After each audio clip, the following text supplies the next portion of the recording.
What is up, guys? Fair and unfair here. I believe I am fair. And I believe that makes me unfair. And today we're going to be making our opponents discard cards. Which card? Each card. Ah. At least if we're doing it correctly. We're playing some historic The Rack, focused on Tiny Bones, Waste Not, and Davriel. We'll get into the deck tech in just a second. And if you enjoyed it, don't forget to hit the like, comment, subscribe, all those things. Just do all that stuff, and we'll see you in the deck tech. Also, make sure to pay attention to Davriel's voice clips. True, they are great. Alright, so as I said, we are playing The Rack, which means that we are playing 4 Thoughtseize. It's just the best hand hate spell in the format. We've got Knight of the Ebon Legion as a good threat early game, as well as being a good blocker. Bloodchief's Thirst and Eliminate both for removal. Tiny Bones is really good for giving you card advantage, as well as just randomly killing people, because it does have the effect where if you pay 6 mana, you can do 10 damage to somebody if they have no cards in hand, which they should be hellbent whenever you're playing against them. Valky is pseudo hand hate by getting rid of a creature out of their hand. It doesn't actually discard though, so it doesn't affect Tiny Bones or Waste Not, but it's still really good. And Tybalt itself is also just really good if you do get to the higher mana cost if you play it later game. Waste Not is a good value engine if you can play it earlier, making it to where if they discard any card, you get some type of value out of it. It's really good in multiples, as well as being alongside Tiny Bones. We're playing 2 Angrath's Rampage because it can get rid of pretty much anything. 4 Kroxa because it's a discard spell as well as a finisher. 4 Davriel because it is our rack effect, being able to do 2 damage to people. Liliana is a pseudo rack effect with her +1, making people who don't have any cards in hand, opponents specifically, lose 3 life. And then Rankle is good for making people discard, sacrificing, all sorts of different effects. It's a really good catch-all. Then we're playing 2 Tergrid, God of Fright. Both sides of it are really good. The Lantern side is really good for if you're playing against a grindier deck and they don't have a way to get rid of artifacts, you can just play it and your opponents will lose at some point. And then Tergrid himself is really good, or herself. Their self. Their self, yeah. God. It is a god, you're right. So Tergrid themselves is really fantastic for being able to give you your opponent's cards whenever they sacrifice or discard a card. So any of our cards, including Angrath's Rampage, works really well with Tergrid because of the fact that you're able to get a lot of extra card advantage. We're playing a couple lands, nothing fancy about that, just black-red lands. And then for our sideboard, we're playing a Duress, just 1. We have a ton of hand hate already, just an extra one is nice though. 2 Red Cap melees for more aggressive red decks, Abrades for a lot of different decks, Witch's Vengeance for tribal decks. Ashiok is good for quite a few different decks, graveyard or searching effects. Languish for more aggro decks, and then Leyline of the Voids for heavy land graveyard decks. Other than that, let's go ahead and get into the game.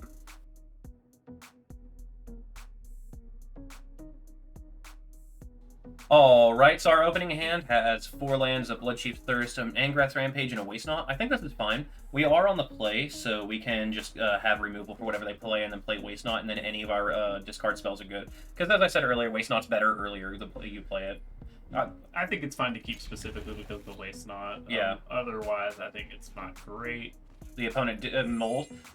Mulling against this deck is worse than mulling against most decks because the fact that we are trying to get our opponent's hellbent sooner rather than later. So that's a really powerful effect. Crawling Barrens. Alright, so we're playing against the colorless deck. Angrath's Rampage is going to shine here for being able to make them sacrifice an artifact, which is something you usually can't do main board in a lot of decks. Yeah, we'll just make them sacrifice that. Love it. Oh, that's not a Thoughtseize. Yeah, Thoughtseize would be ideal. So we make them sacrifice an artifact. Tergrid is really good against this deck, the creature side, because of the fact that you are able to, like, if they discard an Ulamog or something like that, you just get that Ulamog. They missed a land drop. That's really good. Oh, and the Kroxa. Start with Kroxa, probably? Yeah. And probably Castle for your land, just to be... Oh, yeah, you're right. It doesn't really matter, actually, on that end. Kroxa is great, so it doesn't really matter what they discard here. We're going to get some kind of value. Even if it's be a land. Even if it's a land, we can just activate Lock Flame. It's not going to be a land, then it's a land drop. Oh, you're right, because, yeah, you're right. So either we're going to get a draw card or get a creature. Which either of those would be a fine choice. Perfectly fine. So they discarded a Karn, so we get to draw a card. Cool. Unfortunately, we're experiencing a flood in our 22 land deck. Yeah, Power Stone Shard, interesting. I haven't seen a lot of lists playing that. We're gonna start boarding a Shatterstorm or something. I swear. That card is sweet. I would like to play it. Maybe we lock Thwain here. Like, they're not an aggressive deck, and we really need to do something. If we can draw a Knight of the Ebon Legion, we'll actually have lost enough. Cannot play it because we put it on black on the pathway. Oh, you're right. You're right. We do need enough black mana. Okay, maybe we just wait past turn then. Yeah, we're okay going to 15 on this follow-up, though. Yeah.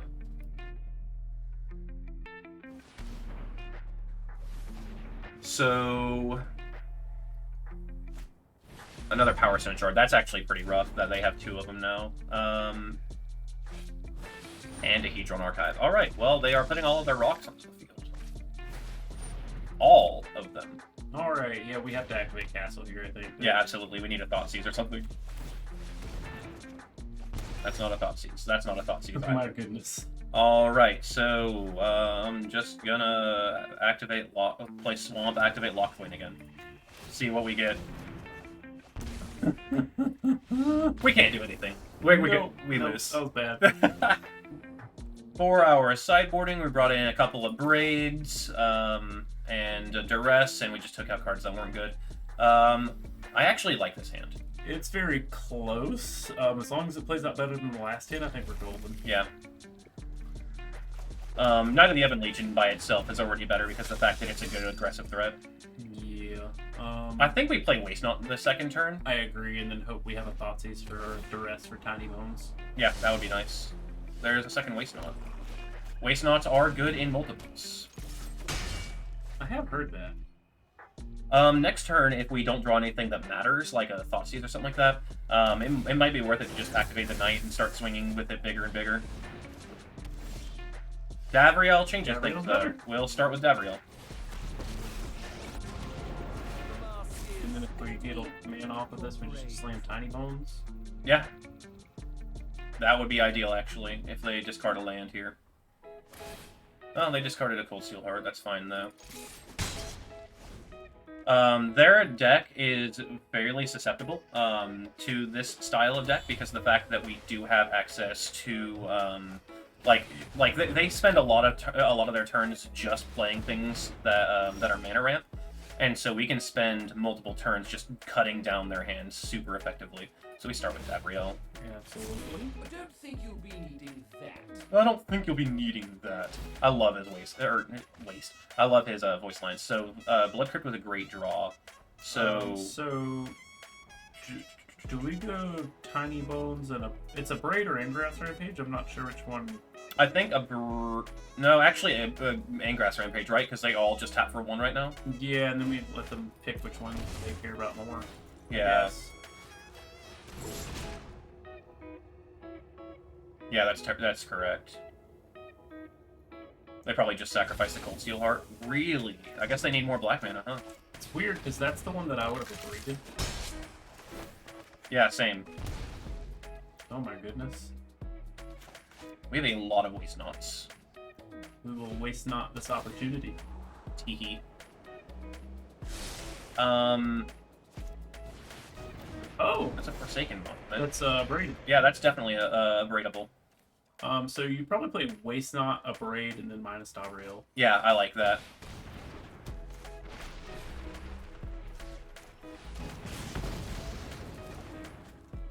Like, we're not going to get the Davriel triggers anymore, the 2 damage. But whatever they discard, yeah, we're going to draw 3 cards off of this, because we also want to include the Tiny Bones. And they are also low enough on mana right now to where they can't play their bigger spells. Unless they draw that. But we can play the Lantern and make them start losing life off of that.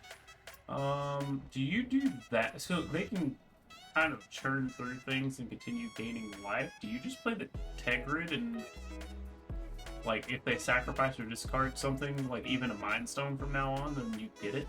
I don't think they're sacrificing any of that stuff, though. So, like, I think we want to do as much damage as possible. Like, if we play the Lantern and then attack, and then activate it, they're going to lose the 3 life. Then we attack for another 2, putting them down to 10. Then we play the second Knight. That's exactly 5 mana. So we will have 2 for the 3s on the field and the Tiny Bones, and we have them practically dead the next turn. Okay. I think that's correct. I could be wrong. Like, they might end up just sacrificing one of these permanents or something like that. But, depending on how things go, now we can play it.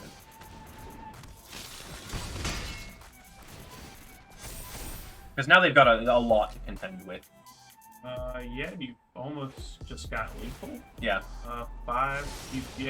Yeah, we have them dead on board, actually, with Kroxa.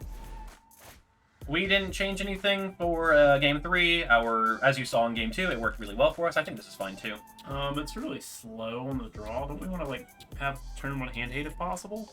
I mean, we only do have 5 hand hate effects between 4 Thoughtseize and 1 Duress. It just still seems it's kind of medium to start on 2. I don't know. On the draw against this deck is kind of scary, but maybe it's fine.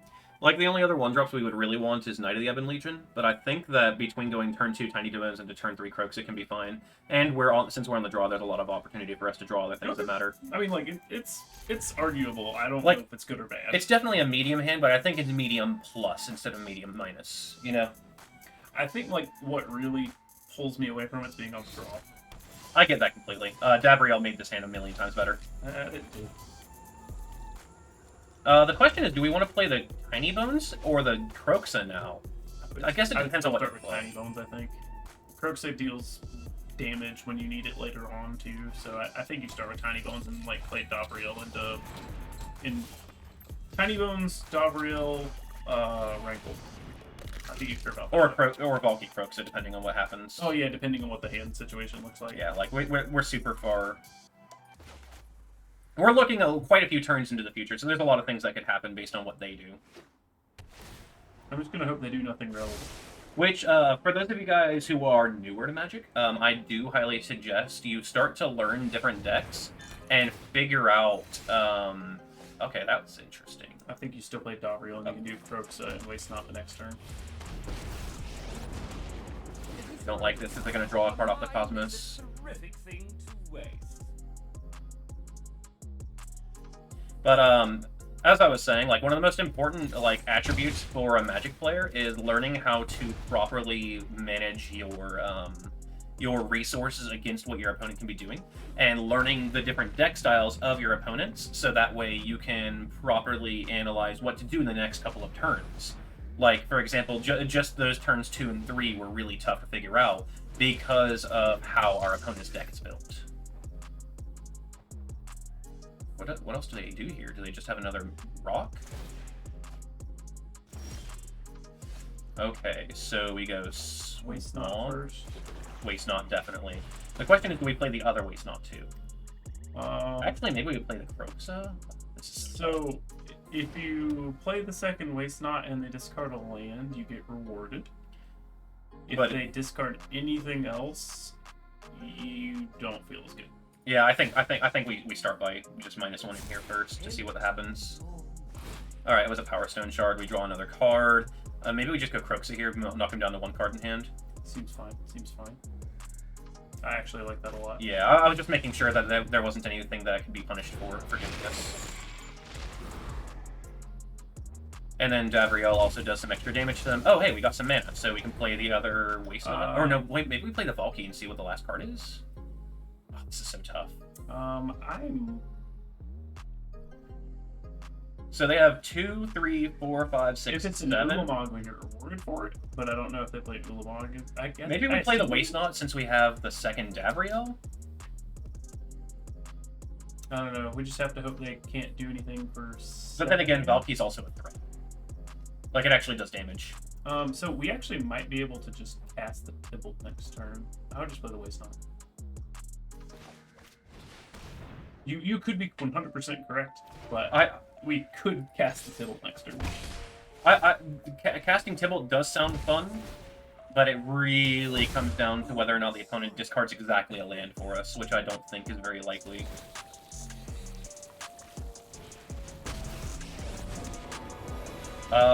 Fortunately, Rankle puts this thing down to 1. So the Tibalt versus Waste Not didn't actually end up mattering. So yeah, we just play Rankle and attack it, right? Like, yeah, play land. You're up to 5 lands. Play the Rankle.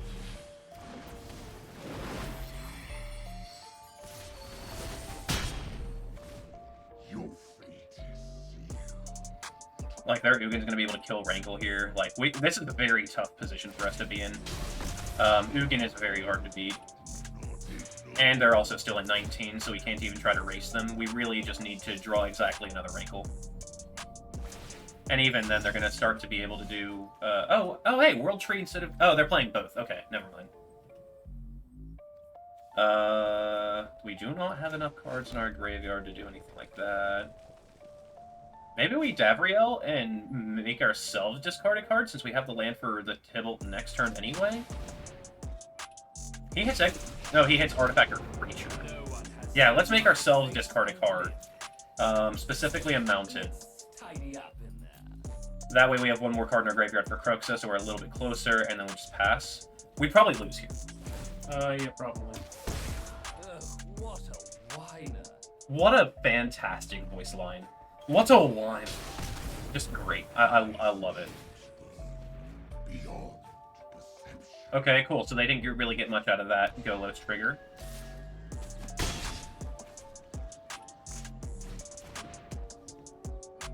So, do we want to plus the Tibalt when it enters the battlefield? Because if we minus, then we lose it to the Ugin. If you minus at all, you lose it. Yeah, I think we plus it and see what happens. Kinda have to, unfortunately. This is not a very common position to be in. Ugin is a card that exists. This does not affect them at all, unfortunately. I mean, it's a card advantage for us, though. We still are not at Croxa graveyard shenanigans yet. Old Steel Heart, Power Stone Shard, and Defeat on Archive. Wow, we are getting very lucky here.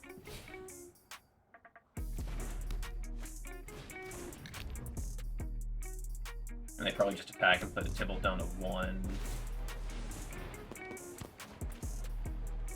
I think as soon as they play Forsaken Monument, we probably just concede.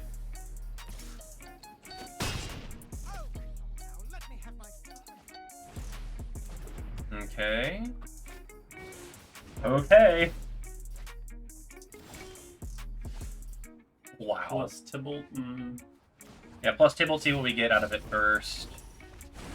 We got a Waste Knot, so we can go Waste Knot, Liliana, plus... Could have Or played we- counting game too late.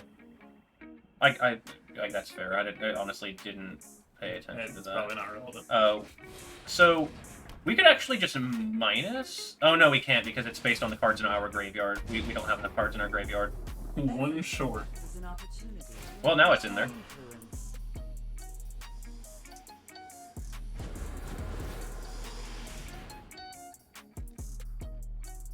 One off! No! No! We had the 2 black. We could, if we had one more card in our graveyard, we could play the Croxa here. That would be so sweet. Alright, I'll give it one more turn, but it looks like this is going to end up being a loss for us, guys, unfortunately. But, you still were able to see, like, a lot of really cool opportunities that this deck has that a lot of others don't. It definitely rewards your understanding of the format better than a lot of other decks because of the fact that you really do want to know how to sequence your discard versus threats accordingly. It can be a very powerful deck. Yeah, okay. They played the Forsaken Monument. As I said, we can see if that resolves. So that's going to end up being the game. But thank you guys so much for watching. As I said at the beginning, feel free to do all the stuff below if you liked, or even if you disliked. Hit the dislike button and tell us what we did wrong, and we'll try to do better for you guys. Call me a doofus. I mean, that's honestly what everybody should be saying in the comments right now. If I don't see at least 17 for me to hit the heart button on, we're doing it wrong. I will heart every single doofus said in the chat, by the way. Even if it's years in the future, I'm going to do it. Don't act like such a doofus, man. Thank you guys so much for watching, and we will catch you guys again next week. On the flip side.